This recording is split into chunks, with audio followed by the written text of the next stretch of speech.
Hi everyone, this is Mel Noonheis. Let's talk a little bit about hickory. The last video was step 3 in restoring this 100-year-old brass putter. And it turned out pretty good. As I had explained in the last video, I used a 2000 grit and a 3000 grit to give it a little bit more smoother finish. I mean, it doesn't look too bad, but it's still kind of dull, right? Well, now we're going to step number 4. And step 4 is the buffing and the polishing finishing touch here. Now, what I mean by that is I've got my grinder and I have it set up where I have the buffing wheels on here. Now, for the buffing aspect, I tend to use a buffing wheel that's got a lot of tight stitches, right? And as you can tell, it doesn't really spread out much. So this is more of the heavy duty buffing aspect of it. When I get done with that, and hopefully it's gonna look mirror-like finish, to do the finishing touch, I use for the polishing wheel, you can tell that it's much more loosely, right? And the stitching is like only one stitch around. So it gives a more polishing aspect to it. So now what I usually use, and you can use different colors, but there's black, there's brown, and red. Now I've been using red and I'm all out of it, so I gotta try this brown color and see how that works. So I'm like, shoot, I wish I had my red rouge. Now, that's for buffing, but this is green for the polishing wheel, and that's to give it a more high gloss, mirror-like finish. So you got two different colors to use. Now, I got these over at Ace Hardware, okay? And so, you know, they're like $6-7 in that range. And then I've got, oh, right here. Here you got all the multi-colors that I bought at Lowe's, I don't know, months ago, and they were like discontinued, and so I got it for like $1.99 a package. So that's what I'm using now because I'm out of my red rouge. But so anyways, let's see how this turns out. I'm excited to see if it's gonna give it that mirror-like finish. And so what I do first is I turn it on and put some of this brown rouge on. I don't like gunk it on there because then it'll leave the gunk on the putter head. So typically you just put a little bit on there and then start polishing. And then when you, after a little bit, put a little bit more on, and then, you know, do it certain amount of times until you're satisfied of the finish. So let's get started and see how this baby's gonna turn out. Here's my brown rouge. Just put it on the wheel here. All right. I'll start on the back of the hub head. So this is what it looks like right now. Let's hope that it works.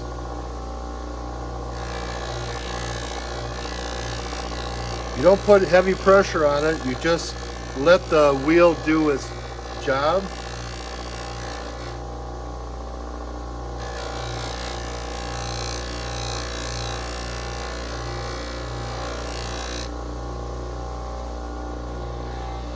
As you can see, you can start seeing it. Yeah, I know the lighting is not good, but it's giving a little bit more shiny look. Let me do the bottom here.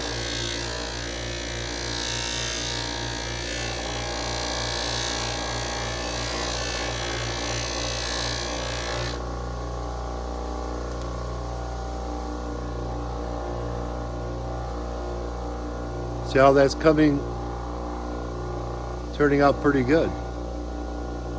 And you know, with the buffing and the polishing, I hate using this word all the time, but it takes patience. So you've just got to work it until you get a beautiful look to where you're satisfied.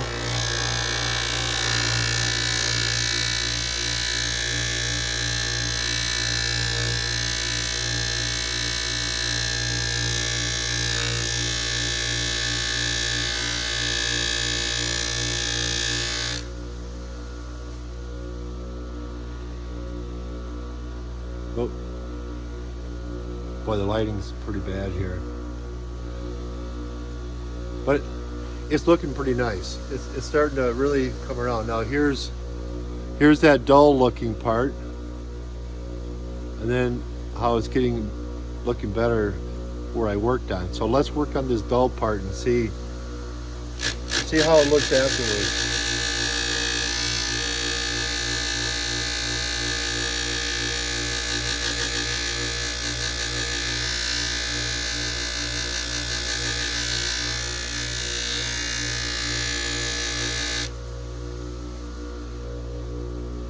See how that's coming out? It's looking pretty nice. So let's just keep going.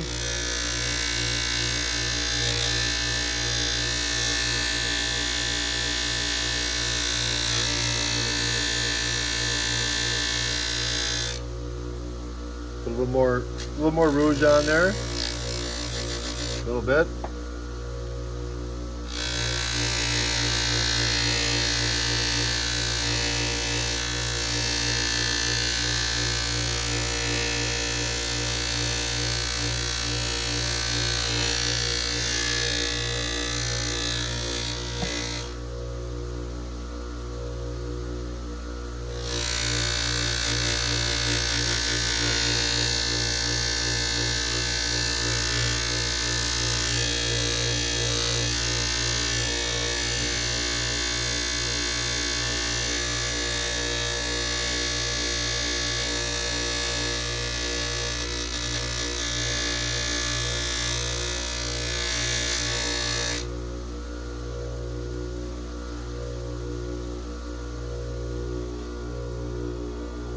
See how it's coming out pretty nice?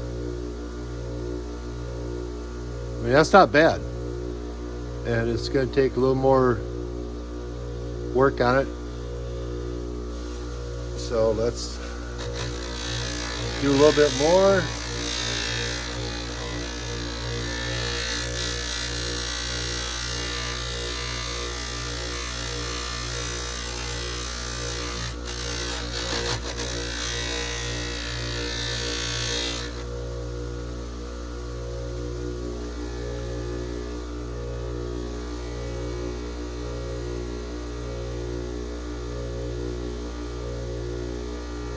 Yes, looking good.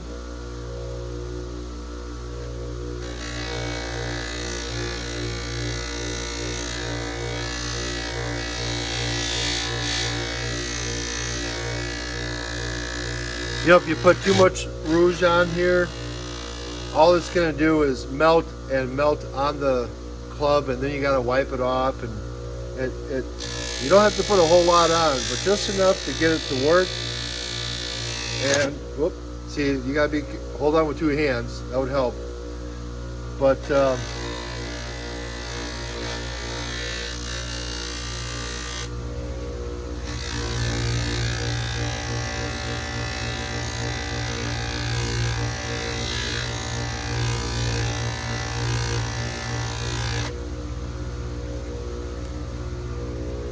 see how that's shining up.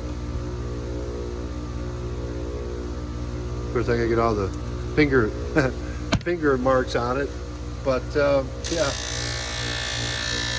Anyways, it takes patience. Now, I'm not gonna spend the whole time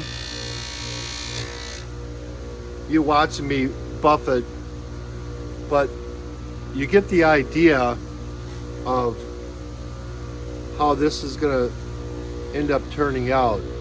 But I would spend more time buffing before I would start polishing. but for the purpose of saving time, I'll polish the bottom of this so we're not spending another 10 minutes doing all this. So I've got the green rouge for the polishing part of it, just to give you an idea of what it's going to ultimately look like. You can see a little bit of green rouge on it, so let's see how it turns out here.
All right. See how it's got a more mirror-like finish? But I hope this turns out better than what I can see right now. But like I say, I've only spent 8 minutes on the buffing and polishing. I'll do more to give a really final look, but can you see a little bit of streaks yet? So I got to work it out, but really it turned out really nice.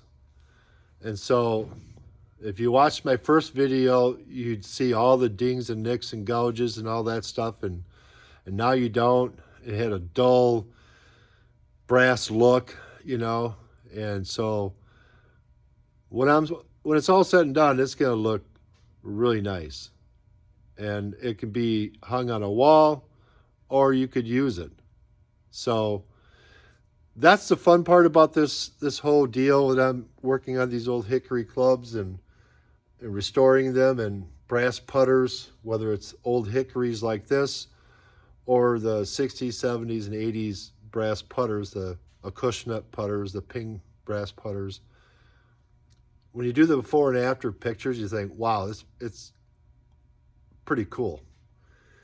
But as I've learned doing this, you really got to learn patience. And, you know, like I'm going to spend more time finishing this thing up. But when I get this polishing all done, and I put a little of that masking tape on to protect the wood when I did the sanding and stuff. But I'll take this off, and what I'll do is I'll lightly sand the hickory shaft. I'll put on some dark walnut, or a special walnut, a lighter color or darker color, whatever your preference is. And then what I do is, then when it's dried up, then I'll put, it's called True Oil. It's like gun oil. I've got actually gun oil, and I put that over it to give it more of a shine. And that's what you do with your old hickory irons and woods. You put that little bit of True Oil on, it gives it a little more clear gloss look. So after I redo the shaft, I'll do the whipping, which you've seen a video of that. And if you can tell, this grip is loose, it's old, it's slippery, it's junk.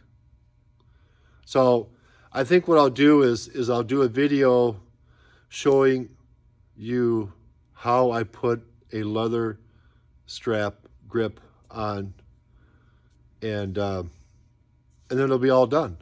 and then I have a nice putter to practice or play with, or hanging on the wall, or if somebody really likes it and want to make me an offer when it's all said and done, we'll see what happens. But